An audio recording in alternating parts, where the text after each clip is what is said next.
பிரதோஷம் கதை. ஒரு காலத்தில் தேவர்கள் மற்றும் அசுரர்கள் அமிர்தம் பெற வேண்டும் என்ற ஆசையில் பார்க்கடலை கடைய முடிவு செய்தார்கள். மந்திரமலையை மத்தியாக வைத்து வாசுகி நாகத்தை கயிறாக கட்டி பார்க்கடலை கடைந்தார்கள். ஆனால் அமிர்தம் வருவதற்கு முன் எதிர்பாராத ஒன்று நடந்தது. கடலிலிருந்து ஹாலாஹல விஷம் என்ற பயங்கரமான விஷம் வெளியே வந்தது. அந்த விஷம் வெளியில் வந்தவுடன் 3 உலகங்களும் நடுங்கின. விஷத்தின் நஞ்சு காற்றில் கலந்தது. மரங்கள் கருகின, நதிகள் விஷமாக மாறின. உலகம் அழியப்போகும் நிலை.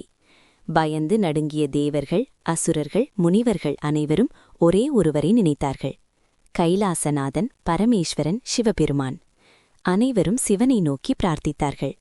ஓம் நம சிவாய, உலகத்தை காப்பாற்றுங்கள் பிரபு. அப்போது மாலை நேரம் சூரியன் மறையத் தொடங்கும் 4:30 முதல் 6 மணிக்குள் சிவபெருமான் கைலாசத்திலிருந்து நந்தி தேவருடன் தோன்றினார். அந்த பயங்கர விஷத்தை பார்த்த சிவன் ஒரு நிமிடம் கூட யோசிக்கவில்லை. உலகத்தின் நலனுக்காக, உயிர்களின் பாதுகாப்புக்காக சிவன் அந்த ஹாலாஹல விஷத்தை குடித்தார். பார்வதி தேவி அஞ்சி துடித்து சிவனின் கழுத்தை பிடித்து விஷம் உடலுக்குள் இறங்காமல் தடுத்தாள். அதனால் சிவனின் கழுத்து நீல நிறமாக மாறியது. அதனால்தான் சிவன் நீலகண்டன் என்று அழைக்கப்படுகிறார்.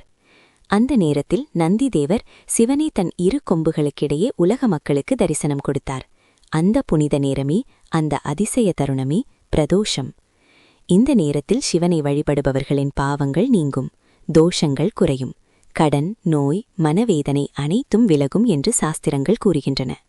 அதனால்தான் ஒவ்வொரு பிரதோஷ நாளிலும் சிவாலயங்களில் நந்தி தேவரை நோக்கி சிவனை வழிபடுவது மிக மிக சிறப்பு. இந்த பிரதோஷ கதையை முழு நம்பிக்கையுடன் கேட்ட ஒவ்வொருவருக்கும் சிவபெருமானின் அருள் நிச்சயம் கிடைக்கும். ஓம் நம சிவாய.